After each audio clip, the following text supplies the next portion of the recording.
মাই god, এটি এক দারুণ স্থাপত্য।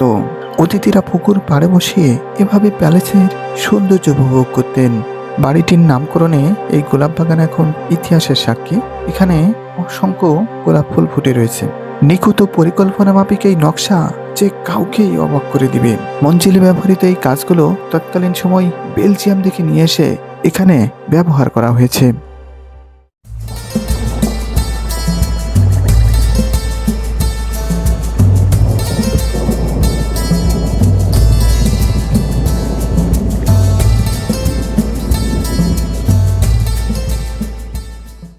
রাজধানীর গুলিস্তান থেকে শুভেচ্ছা জানাচ্ছি, আমি সালাউদ্দিন শিকদার। ভ্রমণ তথ্যের পর্বে আজকে আমি যাব বাংলাদেশের একটি গুরুত্বপূর্ণ ঐতিহাসিক স্থান রোজ গার্ডেন প্যালেসে। যে প্যালেসকে ঘিরে রয়েছে অসংখ্য জল্পনা কল্পনা, সংস্কৃতি থেকে রাজনীতি, সব কিছুই যেন এক ভিন্ন আয়োজন ছিল এখানে। ইউরোপীয় শৈলীর আদলে নির্মিত এটির সৌন্দর্য ছিল যেমন আকাশচুম্বী, তেমনি রাজনৈতিক ব্যক্তিদের আগমন ও চলচ্চিত্র নির্মাণের শুটিংয়ের ফলে এটি ব্যাপক পরিচিতি লাভ করে। গুলিস্তানের বিআরটিসি বাস কাউন্টার থেকে মাত্র 6 কিলোমিটার দূরে টিকাকুলিতে অবস্থিত ঐতিহাসিক স্থাপনা রোজ গার্ডেন প্যালেস। যেতে যেতেই চোখে পড়ল কর্মমুখর মানুষের আনাগোনা। সাত সকালেই যেন ব্যস্ত হয়ে পড়েছে তারা। পুরান ঢাকার অলিগলির ভিতরে ঢুকেই চোখে পড়ে অসংখ্য পুরনো স্থাপনা। মাঝে মাঝে দেখা যায় নিত্যপণ্যের দোকানে ভিড় জমিয়েছে ক্রেতারা। আমার পিছনে দেখতে পাচ্ছেন যে রোজ গার্ডেন প্যালেসের সাদা গম্বুজ সহ ভবনের কিছু অংশ দেখা যাচ্ছে। আমি এখন যেখানে দাঁড়িয়ে রয়েছি এটি হচ্ছে একটি রেলপথ।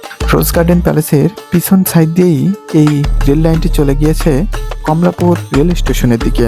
আমি এখন এই গার্ডেনের ভিতরে প্রবেশ করার জন্য সামনের দিকে যাব এবং সেখান থেকে টিকিট করে ভিতরে প্রবেশ করব। এখন সময় প্রায় 9টা বেজে গেছে, তারপরেও এখানে কোনো একজন লোক দেখা যাচ্ছে না। এই পথটি যেন খুবই শান্তশিষ্ট হয়ে রয়েছে। আর একটু সামনেই রয়েছে সেই রোজ গার্ডেন প্যালেস। রোজ গার্ডেনের ভিতরে প্রবেশের পূর্বে বাহির থেকেই এটির সৌন্দর্য কিছুটা উপভোগ করে নিলাম। আমার পিছনে দেখতে পাচ্ছেন যে রোজ গার্ডেন প্যালেসের ভিতরে প্রবেশের জন্য একটি টিকিট কাউন্টার রয়েছে। এখানে অনেকেই টিকিট করছে এটির ভিতরে প্রবেশের জন্য। এটির সাইডে রয়েছে একটি গেট, এই গেটের ভিতর দিয়েই ভিতরে প্রবেশ করতে হবে। এই গার্ডেনের সৌন্দর্য উপভোগ করার জন্য আমিও একটি টিকিট করে নিলাম। রোজ গার্ডেনে প্রবেশের সময়সূচি, সাপ্তাহিক বন্ধ ও টিকিটের দাম দেখে নিতে পারেন এক নজরে। ভিতরে প্রবেশ মুখে চোখে পড়বে একটি মূর্তি। অতিথিকে আগমন এবং সৌন্দর্য বর্ধনের ক্ষেত্রে এটি এখানে এভাবে স্থাপন করা হয়েছে। প্রবেশ পথে হাতের বাম সাইডে একটি ব্যানার রয়েছে যেখানে বাড়িটির ইতিহাস সম্পর্কে লেখা আছে। একটু সামনেই রয়েছে প্যালেস। দ্বিতল বিশিষ্ট এই মঞ্জিলের সৌন্দর্য দেখে রীতিমতো অবাক হয়ে যাওয়ার মতো। কিভাবে বর্ণনা করব সেটি চিন্তা করে পারছি না। ভবনের যে অংশে তাকাই সেই অংশই যেন শুধু নান্দনিক কারুকাজে সজ্জিত। রাজধানী ঢাকার বুকে এটি কিভাবে প্রতিষ্ঠিত হলো চলুন জেনে আসি এর সংক্ষিপ্ত ইতিহাস। 20 শতকের প্রথম দিকে সাধারণ পরিবার থেকে উঠে আসা ঋষিকেশ দাস ধনাঢ্য ব্যবসায়ীতে পরিণত হলেও ঢাকার বিশিষ্ট ব্যক্তিদের কাছে তেমন কোনো পাত্তাই পেত না। কথিত আছে যে একবার জমিদার নরেন্দ্রনারায়ণ রায়চৌধুরীর বাগানবাড়ি বলদা গার্ডেনে আয়োজিত জলসা পার্টি থেকে অপমানিত হয়ে ফিরে আসেন তিনি। এরপরে নিজেই একটি বাগানবাড়ি তৈরির সিদ্ধান্ত নেন। 1931 সালে এটি নির্মাণের কাজ শুরু করেন। বাগানে প্রচুর পরিমাণে গোলাপ থাকার কারণে এটির নামকরণ করেন রোজ গার্ডেন। 1937 সালে আর্থিক সংকটের কারণে প্যালেসটি খান বাহাদুর আব্দুর রশিদের কাছে বিক্রয় করে দেন। পরবর্তীতে তার উত্তরাধিকারীরা এখানেই বসবাস করতে থাকেন। সর্বশেষ 2018 সালে বাংলাদেশ সরকার এটি ক্রয় করে দর্শনার্থীদের জন্য উন্মুক্ত করে দেয়। কি এক চমৎকার ডিজাইন! শত বছর পূর্বের টেকনোলজি দিয়ে কত সূক্ষ্মভাবে যে এই কাজগুলো করা হয়েছে সেটি এখানে এসে না দেখলে কখনোই তা বোঝার উপায় ছিল না।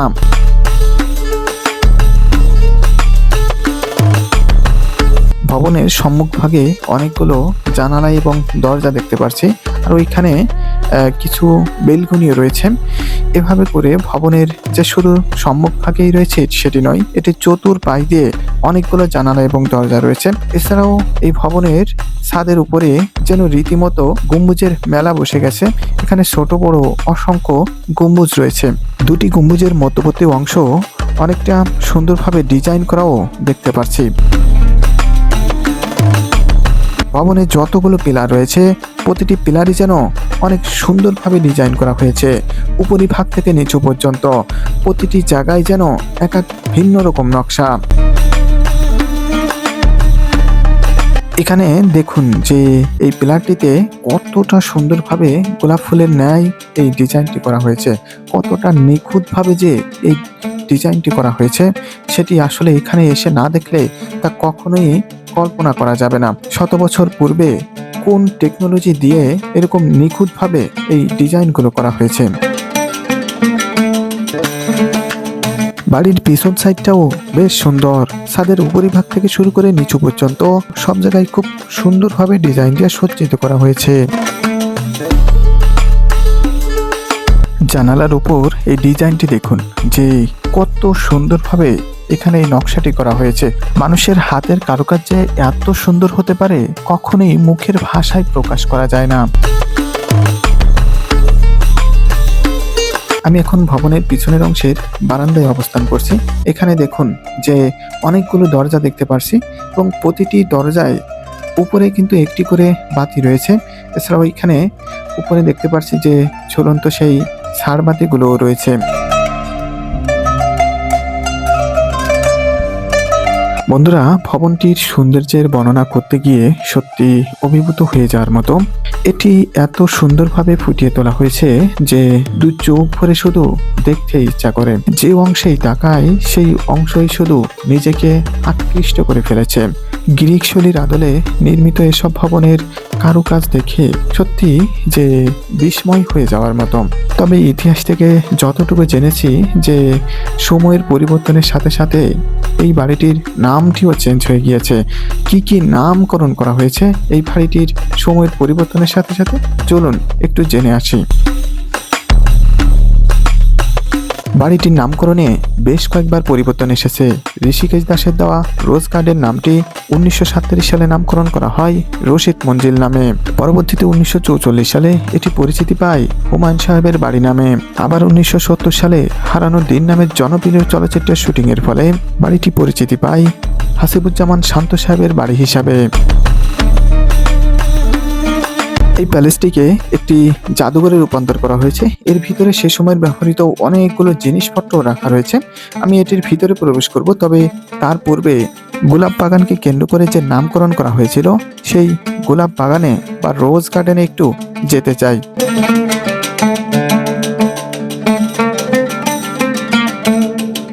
এটি হচ্ছে সেই রোজ গার্ডেন বা গোলাপ বাগান। মূলত এই গার্ডেনকে কেন্দ্র করেই সর্বপ্রথম ঋষিকেশ দাস এই বাড়িটির নামকরণ করেছিলেন রোজ গার্ডেন। এখানে ছোট্ট একটি গোলাপ বাগান রয়েছে। বাগানে কিছু গোলাপ গাছ এবং গোলাপ ফুলও দেখতে পাচ্ছি, অনেক সুন্দরভাবে ফুটে রয়েছে। ইতিহাস থেকে যতটুকু জানা যায় যে এখানে যেসব ফাঁকা জায়গাগুলো রয়েছে সব জায়গায় গোলাপ গাছে এবং গোলাপ ফুলে পরিপূর্ণ ছিল। বর্তমানে বাগানটিতে অসংখ্য গোলাপ ফুল ফুটে রয়েছে। প্রতিটি গোলাপ ফুলই যেন এক একটি ইতিহাস বহন করছে। বাগানের ভিতরে একটি মূর্তি দেখতে পাচ্ছি, যেখানে একজন মা তার সন্তানকে দুধ পান করানোর এই দৃশ্যটি এখানে ফুটিয়ে তোলা হয়েছে। গোলাপ বাগানটি ঘুরে দেখার পর যেতে চাই পুকুর পাড়ে। যে পুকুর পাড়কে কেন্দ্র করে রয়েছে অসংখ্য স্মৃতি। পুকুরটিও বেশ সুন্দর। আয়তাকার বেষ্টিত এই পুকুর পাড়ে রয়েছে শান বাঁধানো দুটি ঘাট। এক সময় পরিবারের সদস্যরা অতিথিদের সাথে নিয়ে এখানে বসেই সময় কাটিয়েছেন দীর্ঘক্ষণ। বর্তমানে পুকুরের চারিপাশটি অনেকটা সুন্দরভাবে পরিচর্যা করে রাখা হয়েছে। পুকুরের দুটি খাটলা সহ এটির তিন পাশে দক্ষিণ, উত্তর এবং পূর্ব সাইডে দেখতে পাচ্ছি যে অনেকগুলো বৃক্ষ রয়েছে। এছাড়াও পুকুরে কিছু মাছও দেখা যাচ্ছে। পুকুরের পাড় থেকে ধারণকৃত প্যালেসটির এই দৃশ্য যেন হার মানাবে যে কোনো সৌন্দর্যকে।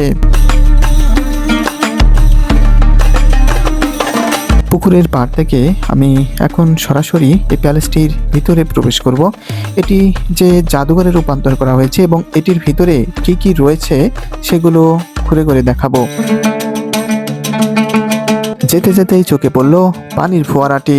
মূলত গার্ডেনের সৌন্দর্য বৃদ্ধির ক্ষেত্রে এখানে এই পানির ফোয়ারাটি এভাবে স্থাপন করা হয়েছে। মঞ্জিলের ভিতরে প্রবেশ মুখেই চোখে পড়বে দুপাশে দুটি মূর্তি, কোমরে হাত বেঁধে এক হাত উঁচু করে এক ভিন্ন অঙ্গভঙ্গিতে দাঁড়িয়ে রয়েছে। বন্ধুরা, ভিতরে প্রবেশ মুখে খিলান বিশিষ্ট এই দরজার উপরিভাগে দেখুন যে অর্ধবৃত্তাকৃতির এই খিলানের ভিতরে যে কত সুন্দরভাবে ডিজাইন করা হয়েছে। এত সুন্দর এবং এত নিখুঁতভাবে এই ডিজাইনগুলো করা হয়েছে যে সত্যি অবাক করে দেওয়ার মতো। তলায় খিলান বিশিষ্ট দরজার উপরিভাগের মধ্য অংশে দেখুন যে কত সুন্দর গিলাস দেখা যাচ্ছে। রঙিন সাজে সজ্জিত এসব গিলাসগুলো মূলত বেলজিয়াম থেকে আনা হয়েছে। এখানে অনেকটা সুন্দরভাবে সজ্জিত করে স্থাপন করা হয়েছে, এজন্য এটি দেখতেও অনেকটা সুন্দর লাগছে। কেমন যেন ঝলমলে করে এক আলো ছড়াচ্ছে। ভবনের নিচতলায় রয়েছে 8টি কক্ষ। বর্তমান এই কক্ষগুলো বন্ধ থাকার কারণে প্রবেশ করা সম্ভব নয়। সিঁড়ি বেয়ে দ্বিতীয় তলায় প্রবেশ করার পর হাতের ডান দিকেই দেখা মিলল এক ঘূর্ণয়ন সিঁড়ি। মূলত ছাদে ওঠার জন্যই এখানে এই সিঁড়ি এভাবে নির্মাণ করা হয়েছে। হলরুমে প্রবেশ করেই দেখতে পেলাম অসংখ্য আসবাবপত্র। দীর্ঘ সময় ধরে ব্যবহৃত আসবাবপত্রগুলো এখানে সংরক্ষণ করে রাখা হয়েছে। বিশাল আকৃতির এই হলরুমটিও বেশ সাজানো গোছানো। ভবনের দ্বিতীয় তলায় 5টি কক্ষ রয়েছে। আমি এখন যেখানে রয়েছি এটি হচ্ছে হল কক্ষ। আমার পিছনে দেখতে পাচ্ছেন যে অনেকগুলো আসবাবপত্র। এখানে যেসব আসবাবপত্র রয়েছে এসব আসবাবপত্র একসময় এই প্যালেসেই ব্যবহার করা হতো। বর্তমানে এগুলো দর্শনার্থীদের দেখার জন্য এখানে গুছিয়ে রাখা হয়েছে। তবে একটি গুরুত্বপূর্ণ বিষয় হচ্ছে যে এখানে ব্যবহৃত আসবাবপত্রগুলো অনেকটা সুন্দরভাবে ডিজাইন করা।